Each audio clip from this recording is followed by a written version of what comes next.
Ya pemirsa, bencana hidrometeorologi yang menimpa Kabupaten Sukabumi memutuskan akses menuju 32 kecamatan. Secara akumulasi ada 8 titik yang juga terputus akibat bencana banjir ini dan juga longsoran tanah atau pergerakan tanah hingga jembatannya tidak bisa dilalui. Betul sekali.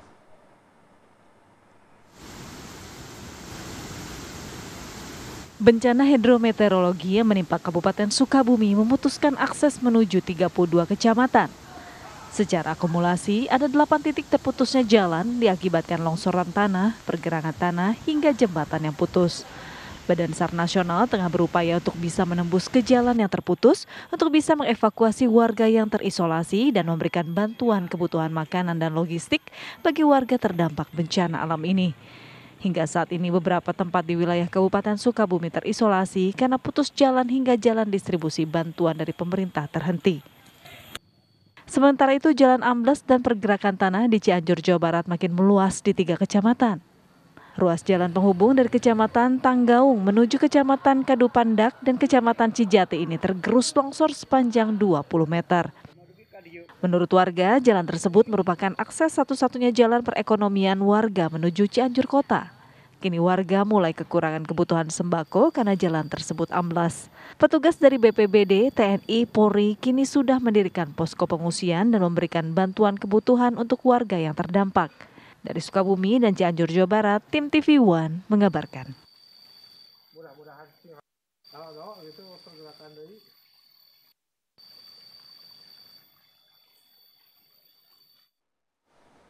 Ya, kondisi tanggap darurat dipercepat untuk kemudian bisa mengantisipasi dampak lanjutan dari banjir bandang dan juga cuaca ekstrim yang terjadi di beberapa wilayah termasuk atau khususnya di wilayah Sukabumi, Jawa Barat. Kita akan membahas hal ini bersama dengan Kepala Pusat Data Informasi dan juga Komunikasi BNPB, ada Bapak Abdul Muhari. Selamat pagi, Pak Abdul Muhari.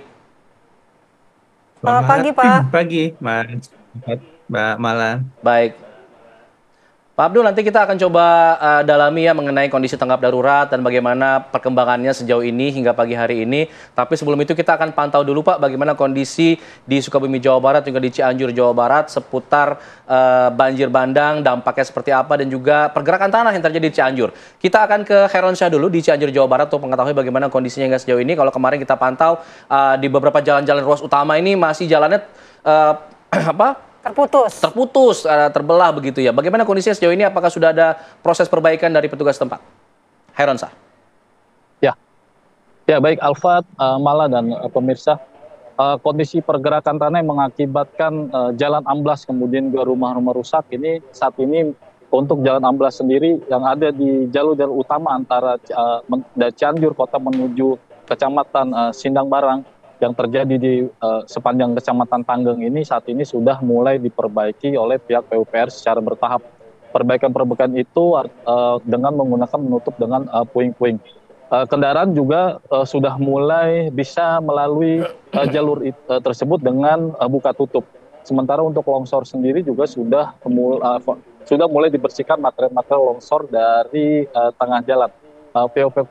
Pihak PUPR sendiri sudah mengerahkan alat berat dan kemudian juga mulai membersihkan sisa-sisa longsoran yang ada di sepanjang jalan utama Cianjur Kota menuju ke Kecamatan Sindang Barang. Sementara itu untuk pergerakan tanah sendiri saat ini di Cianjur sendiri semakin meluas.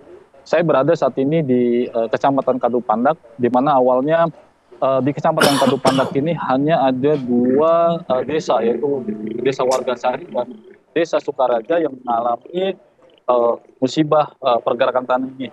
Namun hingga hari ini sejak kemarin pergerakan tanah meluas ke desa-desa lain. Kemarin saya ikut sempat mengikuti bantuan yang diberikan dari pihak Polsek, pihak kepolisian dan TNI sendiri sudah mulai membuka posko-posko pengungsian untuk mengantisipasi hal-hal yang tidak diinginkan ketika pergerakan itu tanda terjadi. Jadi warga bisa segera mengungsi di tempat ya di posko pengungsian. Alfat dan pemirsa, saat ini saya berada di Tanjakan Purut. Ini tanjakan di Kecamatan Kadupandak yang memang menjadi akses satu-satunya warga dari Kecamatan Kadupandak menuju Cianjur Kota. Perekonomian, kemudian juga transportasi ini melalui jalan ini dan kemarin memang sempat terisolir. akibat adanya jalan yang putus di Kecamatan Kadupandak dan kemudian Kecamatan Cijati. Dan kemudian juga adanya longsor di Cibulu yang akan dilalui jalan ini. Dan saat ini longsor yang ada di Cibulu mulai berangsur-angsur sudah mulai dibersihkan dan buka tutup kendaraan sudah mulai bisa dilalui menuju jalan ini. Dan ini Alfat dan malah pemirsa saya bisa tunjukkan bahwa ini adalah jalan tanjakan Purut. Anda bisa menyaksikan bahwa tanjakan ini adalah tanjakan satu-satunya yang merupakan akses menuju Cianjur Kota. Dan ini bisa dilihat malah Alfat dan pemirsa, warga berupaya sangat hati-hati untuk melintasi jalan ini. Dan kendaraan roda 4 sendiri tidak bisa melalui jalan ini, dikarenakan yang jalan yang terjal dan patahan jalan yang amblas ini semakin melebar. Dan ini warga juga harus berhati-hati untuk melintasi jalan ini. Namun saat ini jalan ini sudah mulai bisa dilalui dengan kendaraan roda 2, sementara untuk kendaraan roda 4, bagi yang ingin membeli sembako dengan truk, itu bisa dikirim melalui motor secara bertahap.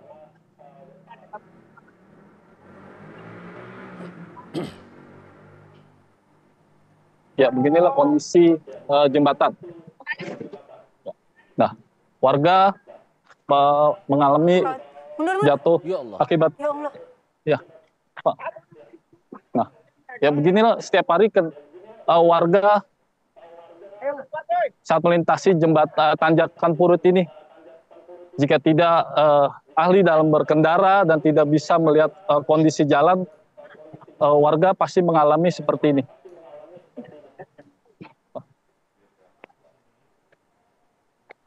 Ya.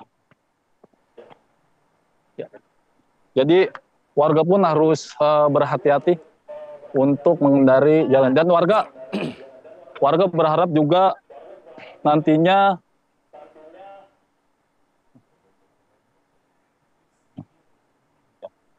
ya siap ya. Kami juga tunggu prihatin dengan kondisi tadi warga yang sempat terjatuh dan sempat mengalami luka. Ya. Pak, hati-hati Pak. Ya. Hati-hati Pak. Ya. Istirahat dulu Pak. Pak di situ Pak. Ya. Tadi Bapak sempat mengalami luka akibat jatuh, dan beginilah kondisi jembatan. Ya.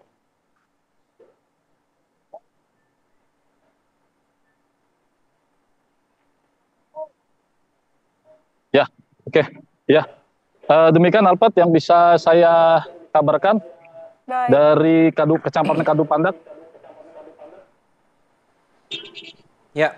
Baik, Hairon Syah, terima kasih laporannya dari Cianjur, Jawa Barat. Kita turut prihatin tadi ada warga yang terjatuh karena berusaha untuk menerobos jalan yang terputus itu, karena ini adalah pilihan satu-satunya. Kalau kata Hairon Syah tadi, akses satu-satunya untuk warga melakukan aktivitas. Nah, kita ke Abdul Muhari dulu. Pak Abdul Muhari, melihat kondisi di Cianjur, Jawa Barat, di mana akses jalan terputus akibat pergerakan tanah, sementara warga tidak punya pilihan, harus melewati jalan-jalan tersebut. Bagaimana BNPB mengantisipasi dan juga mengatasi bencana yang sedang terjadi di sana, Pak, saat ini? Ya, kemarin kita sudah melakukan rapat koordinasi penanganan darurat. Ada Pak Bupati dengan segenap Forkopimda, kemudian ada BNPB, ada perwakilan TNI Polri, PUPR, dan juga BMKG. Ada beberapa hal yang menjadi poin dari atau menjadi prioritas dari kegiatan-kegiatan yang akan kita lakukan di fase tanggap darurat ini. Yang pertama itu adalah pencarian korban. Saat ini masih ada 5 korban hilang yang pencariannya masih akan diteruskan oleh Basarnas. Ini kita sudah sepakati bahwa pencarian akan diteruskan hingga 7 hari pasca bencana. Sekiranya nanti kita harapkan tentu saja bisa ditemukan 5 korban hilang ini pada fase tanggap darurat yang ditetapkan oleh pemerintah daerah selama 7 hari ini. Tetapi sekiranya belum, maka kita akan mengajak diskusi para ahli waris apakah akan diteruskan atau diikhlaskan. Kalau misalkan diminta diteruskan, kita juga akan diteruskan dengan dukungan operasional dari BNPB. Kemudian setelah pencarian korban, secara paralel juga kita akan memastikan kebutuhan logistik dasar permakanan dan non permakanan bagi warga terdampak itu terpenuhi. Saat ini ada 2 titik pengungsian terpusat di Sukabumi dengan jumlah total KK mengungsi itu 389 KK.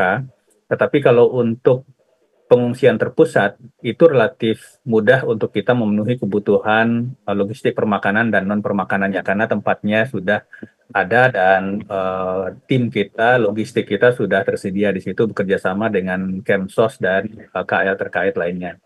Yang akan kita kejar adalah masih ada warga yang saat ini tidak bisa kembali ke rumahnya bukan karena banjir tapi karena pergerakan tanah.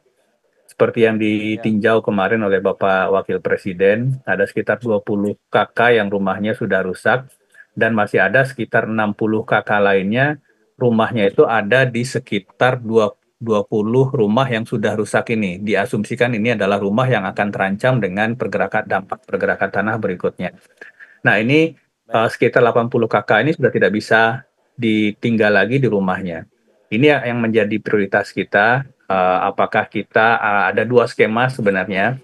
Kemarin kita bicarakan apakah kita akan buatkan hunian sementara dulu atau kita bantu dengan dana tunggu hunian sehingga dia bisa mengontrak dulu tempat lain. Dana tunggu hunian ini besarnya 600.000 per KK per bulan, kita akan berikan selama 6 bulan. Harapannya dengan 6 bulan ini pemukiman mereka yang baru, rumah mereka yang baru sudah selesai dibangunkan juga oleh pemerintah. Kalau misalkan itu dibangun di lahan mereka yang masih ada di luar zona bahaya, itu akan dilakukan oleh BNPB. Kalau misalkan yang 80 KK ini maunya akan dibangunkan di satu tempat relokasi terpusat, maka kemarin Menteri Perumahan Bapak Marwar Sirait juga sudah berkomitmen itu akan dibangun oleh Kementerian Perumahan dan Kawasan Pemukiman. Itu yang ketiga.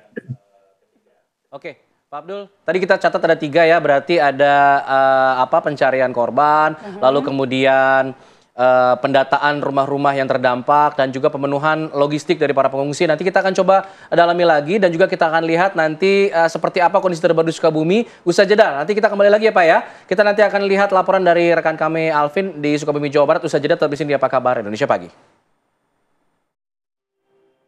Anda kembali di Apa Kabar Indonesia Pagi, pemirsa, dan kita akan langsung bergabung dengan rekan kami Alvin Syahputra yang sudah berada di Sukabumi, Jawa Barat untuk mengetahui bagaimana kondisi terkini proses evakuasi korban banjir di sana. Alvin, bagaimana hari ini proses evakuasi, apakah masih terus dilakukan?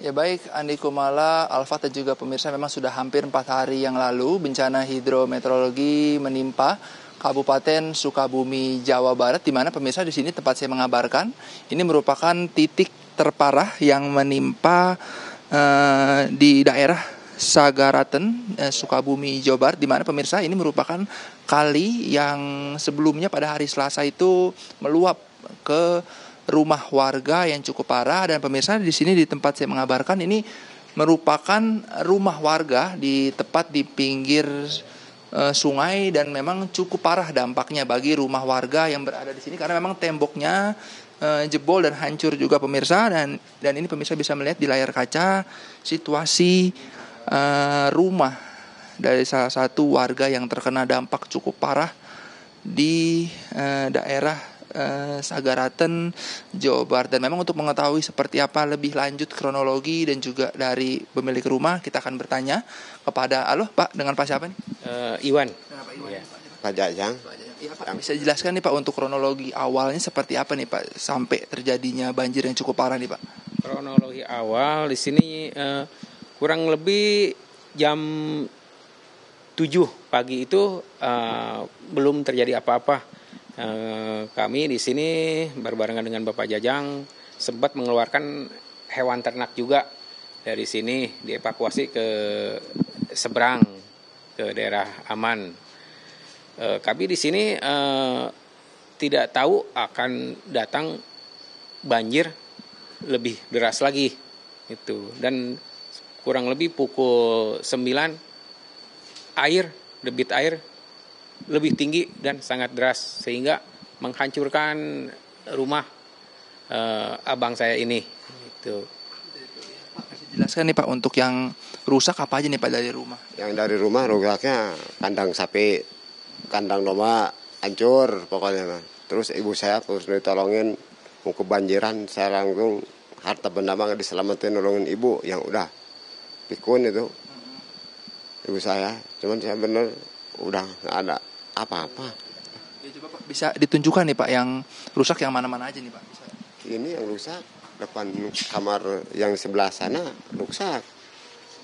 Yang sebelah sini rusak, hancur semua. Itu dapur yang belakang saya kena arus semuanya. Harus berarti Pak ya. Iya. Jadi Bapak kalau untuk barang yang tersisa berarti tinggal apa aja nih Pak yang masih? Nah, yang nanti saya cuma ini aja pakai yang ada. Jadi hanya baju aja gitu Pak ya. Ya Pak, bisa dijelaskan Pak untuk bantuannya sudah ada apa aja nih Pak dari pihak pemerintah nih Pak? Ya minta dibikin. Ya. Jadi Bisa jelaskan Pak? untuk pemerintah, khususnya Bapak Presiden kita, Bapak Prabowo, Bapak Gubernur kita, Bapak Deddy Mulyadi, tolonglah itu saudara kami, warga kami yang lagi kesusahan, yang lagi kena musibah. Karena abang saya ini menyelamatkan bukan harta benda dulu, yang diselamatkan ibunya dulu gitu.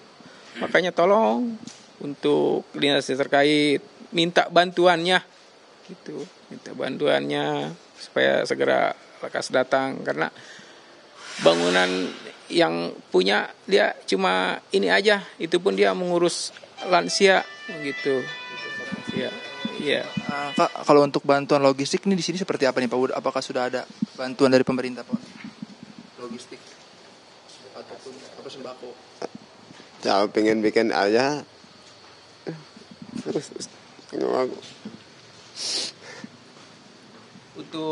Untuk bantuan logistis, kami udah ada dari dinas terkait dan relawan-relawan seperti beras, minyak, air, itu alhamdulillah itu dari kemarin udah datang. Cuman itu yang habis untuk sekaligus dipasak aja gitu. Untuk persediaan pasca ke depan kami belum ada stoknya. Iya. Oke, makasih banyak ya Pak ya. Bapak turut berduka cita ya Pak ya dengan semoga dari pihak pemerintah juga adanya bantuan nanti ke Bapak bisa membantu dengan kerusakan yang terjadi ya Pak ya. Ya baik, Alfat, Andi Kumada dan juga pemirsa, memang itulah memang tanggapan dari salah satu masyarakat yang terkena dampak yang cukup parah karena memang rumah dari Bapak sendiri tepat di pinggir kali sehingga merusak rumah yang berada saat terjadinya banjir pada hari Selasa lalu. Demikian, Andi Kumada dan Alfat kembali ke studio. Ya, terima kasih Alvin Saputra. Kita juga turut prihatin, sampaikan salam kami untuk Pak Jajang dan juga warga sekitar yang juga ikut terdampak dari banjir bandang ini.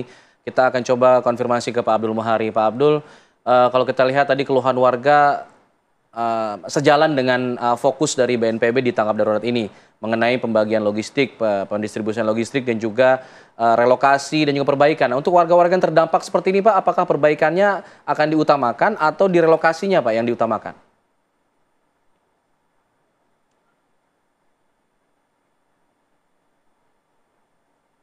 Pak, boleh di-unmute dulu Pak audionya? Oke. Jadi data kita per kemarin malam, Mas Alfat, itu ada 211 unit rumah rusak berat. Dan ada 123 unit yang rusak sedang dan 150. Kita sampaikan bahwa pemerintah berkomitmen untuk dan membangun kembali rumah yang jadi skenario-nya ada dua, kalau masih yang terpusat, karena seperti tadi kita lihat di gambar, ini rumahnya kan daerah aliran. eh, Ini kita harapkan bisa kita relokasi karena kalau misalkan kita bangun kembali di tempat yang sama, bukan tidak mungkin nanti pada musim hujan berikutnya ini akan terdampak kembali. Tentu saja kita dalam merelokasi kita harapkan bahwa masyarakat ini benar-benar aman dari potensi bencana serupa di masa depan. Nah, kalau misalkan masyarakat ini memiliki tanah di tempat lain yang lebih aman, pemerintah akan membangunkan rumahnya dengan skema bantuan itu rumah rusak berat senilai 60 juta rupiah. Ini sudah pernah dan sangat sering dilakukan oleh BNPB di tempat-tempat lain. Kemudian kalau misalkan ini nantinya akan direlokasi di satu tempat yang terpusat, ini akan lebih bagus lagi karena ada struktur fasum-fasosnya di situ itu akan dibangunkan oleh Kementerian Pemukiman dan Kawasan Perumahan, Kementerian Perumahan dan Kawasan Pemukiman. Ini juga sudah Pak Menteri Marwarar kemarin juga sudah menyatakan komitmennya untuk segera melakukan itu. Yang kita tunggu sekarang adalah data penduduknya dari pemerintah daerah. Data penduduk ini tentu saja by name by address supaya nantinya bantuan memang tepat sasaran. Begitu Mas Alfat, Oke. Mbak. Ya Pak Muhari, apakah sudah ada komunikasi begitu dengan warga yang terdampak terkait dengan rencana mitigasi yang akan dilakukan oleh BNPB tersebut seperti relokasi dan juga memindahkan, membangun rumah-rumah mereka kembali Pak? Kemarin kita sudah melakukan rapat di Pendopo Bupati, ada bupati di situ, ada perwakilan kecamatan dan desa di situ. Kita juga sudah membentuk Satgas tanggap darurat dengan 2 posko. Posko utama itu ada di Pendopo Bupati dan posko statisnya ada di Pelabuhan Ratu. Supaya nanti kenapa harus 2 posko? Supaya nanti pertama distribusi bantuan bisa lebih cepat, yang kedua pendataan kerusakan dan warga-warga yang saat ini tidak bisa kembali ke rumahnya ini juga bisa kita akselerasi. Tidak hanya kepada aparat desa, Kepala BNPB kemarin juga sudah menyatakan akan meminta dukungan Panglima TNI untuk membKO-kan dulu 100 hingga 150 personil TNI untuk bisa benar-benar turun ke lapangan. Utamanya tidak hanya mendistribusikan bantuan, tetapi juga memulihkan secara cepat akses jalan yang tadi disampaikan di awal yang saat ini terputus. Data kita saat ini ada 20 jembatan yang terdampak, 6 diantaranya itu hancur total termasuk akses ke Cilituk, jembatan kuning yang ada di visual saat ini. Ini juga akan kita percepat pemulihannya dengan menggunakan jembatan beli. Jadi jembatan beli dari TNI Ya. untuk sementara gunakan untuk mempercepat pemulihan akses ini. Baik. Terima kasih Pak Abdul Muhari atas informasinya. Kita harapkan fokus-fokus dari BNPB dalam tanggap darurat ini bisa terlaksana dengan baik dan juga lancar, termasuk pencarian korban. Semoga semua bisa segera ditemukan dan juga proses relokasi dan juga evakuasi berjalan dengan lancar. Terima kasih Pak Abdul Muhari. Selamat Baik, pagi. terima kasih, selamat pagi Pak.